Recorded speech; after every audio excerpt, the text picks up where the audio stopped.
Hello guys, आज के इस वीडियो में मैं आपको बताने वाला हूँ कि अगर आपके पास कोई ओपन सोर्स या पब्लिक एपीआई है तो उस एपीआई का यूज करके आप क्लोन एपीआईज बना सकते हो। तो उसके लिए मैं आपको आज पूरा प्रोसेस बताऊंगा कि अगर आपको किसी एपीआई का क्लोन बनाना है तो वो आप कैसे कर सकते हो।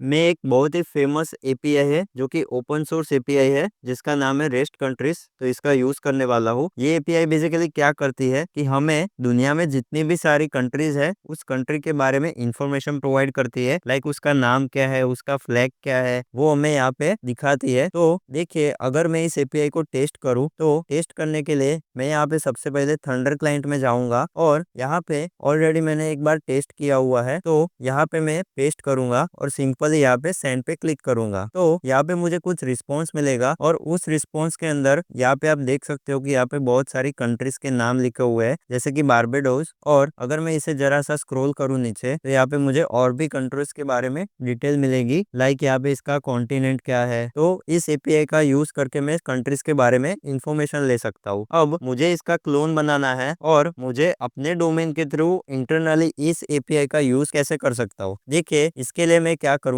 यहाँ पे मैं Node.js का यूज करने वाला हूँ और Node.js की हेल्प से मैं यहाँ पे इस एपीआई का क्लोन बनाऊंगा। तो चलिए यहाँ पे हम अपना प्रोजेक्ट स्टार्ट करते हैं। तो यहाँ पे मैं लिखता हूँ npm init-y। तो इससे क्या होगा कि एक Node.js की package.json फाइल यहाँ पे क्रिएट हो जाएगी और इसके अंदर हम Node.js के पैकेजेस को इंस्टॉल कर देंगे। एपीआई बनाने के लिए हम यहाँ पे Express.js का यूज करने वाले हैं एंड यहाँ पे हम एक और लाइब्रेरी का यूज करेंगे जिसका नाम है Axios। तो Axios हमें हेल्प करता है एक्सटर्नल एपीआईज को कॉल करने के लिए। तो यहाँ पे मैं इन दोनों पैकेजेस को इंस्टॉल करूंगा। तो यहाँ पे मैं लिखूंगा npm i express and Axios। तो इस कमांड को टाइप करते ही हमारे package.json के अंदर एक्सप्रेस एंड Axios का रजिस्ट्रेशन हो जाएगा। यहाँ पे अगर आप देखेंगे तो यहाँ पे डिपेंडेंसीज के नीचे Axios एंड एक्सप्रेस यहाँ पे इंस्टॉल हो चुका है। अब यहाँ पे मुझे एक स्टार्ट स्क्रिप्ट क्रिएट करनी है जिससे मैं अपना प्रोजेक्ट स्टार्ट कर सकूं। तो यहाँ पे मैं लिखूंगा node index.js। तो ये कमांड बेसिकली हमें हेल्प करेंगी हमारी फाइल को एग्जीक्यूट करने के लिए। तो यहाँ पे मैं एक फाइल क्रिएट करता हूँ index.js। अभी हमें यहाँ पे एक सिंपल सा एक्सप्रेस का सर्वर बनाना होगा जो कि बहुत ही इजी है। तो यहाँ पे मैं लिखूंगा const express is equal to require और यहाँ पे स्ट्रिंग के अंदर आपको लिखना है एक्सप्रेस। ऑल्सो हमें यहाँ पे एक और लाइब्रेरी की हेल्प चाहिए। तो यहाँ पे मैं लिखूंगा const axios equal to require axios। अभी यहाँ पे हमें एक ऐप क्रिएट करनी होगी। तो यहाँ पे मैं लिखूंगा const app is equal to express। Then हमें इस ऐप को यानी कि सर्वर को किसी पोर्ट पे लिसन करना होगा। तो यहाँ पे मैं 5000 नाम के पोर्ट पे लिसन करूंगा और यहाँ पे कॉलबैक फंक्शन के अंदर एक सिंपल सा मैसेज लिख दूंगा that server is listening on port 5000। तो इससे हमें मालूम पड़ेगा कि हमारा सर्वर 5000 पोर्ट पे रन कर रहा है। अभी यहाँ पे हमें एक एंड पॉइंट क्रिएट करना है। यहाँ पे अगर आप थंडर क्लाइंट के अंदर जाएंगे हम, तो यहाँ पे आप देखिए कि पीछे एक स्लैश ऑल करके एक एंड पॉइंट बना हुआ है। तो हम क्या करेंगे, यहाँ पे गेट रिक्वेस्ट का एंड पॉइंट बनाएंगे और यहाँ पे लिख देंगे ऑल। अभी एक्सप्रेस के अंदर एक कॉलबैक पैरामीटर होता है। तो अभी हम यहाँ पे इस एपीआई के कॉलबैक के अंदर आएंगे और यहाँ पे लिखेंगे axios.get। फिर हमें हमारी एक्सटर्नल एपीआई का यूआरएल देना है जिसका हम क्लोन बनाना चाहते हैं। तो हमारे केस में है रेस्ट कंट्रीज का एपीआई एंड पॉइंट। तो यहाँ पे हम ये एंड पॉइंट एंटर कर देंगे। फिर अभी जब हम Axios का यूज करते हैं, यहाँ पे एक देन मेथड होती है जिसके अंदर हमें रिस्पॉन्स मिलेगा जो भी हमें हमारी रेस्ट कंट्रीज की एपीआई रिटर्न करेगी। तो इस रिस्पॉन्स को मैं आगे हमारे सर्वर के एंड पॉइंट को सेंड करना है। उसके लिए मैं क्या करूंगा, यहाँ पे सिंपली लिखूंगा response.status 200.json। फिर उसके अंदर हमें यूजर को बताना है कि ये रिस्पॉन्स सक्सेस हुआ या नहीं। तो उसके लिए मैं यहाँ पे लिखूंगा सक्सेस ट्रू। देन इसका स्टेटस कोड, तो यहाँ पे मैं लिखूंगा स्टेटस कोड 200 एंड जो भी हमें रिस्पॉन्स मिला वो भी हमें यूजर को भेजना होगा। तो यहाँ पे मैं लिखूंगा डेटा एंड इसके बाद रेस्पॉन्स डॉट डेटा। अभी यहाँ पे एक और पॉसिबिलिटी है कि ये जो एक्सटर्नल एपीआई है वो हमें रिस्पॉन्स के बजाय एरर थ्रो कर दे। तो वहां पे हमें इस एरर को कैच ब्लॉक के अंदर हैंडल करना होगा। तो यहाँ पे मैं लिखूंगा रेस्पॉन्स डॉट स्टेटस और इंटरनल सर्वर एरर के लिए हमारे पास स्टेटस कोड होता है वो है 500 और इसके अंदर अगेन हम जेसन रिस्पॉन्स सेंड करेंगे। बट यहाँ पे सक्सेस होगा वो फॉल्स आएगा एंड स्टेटस कोड आएगा वो होगा 500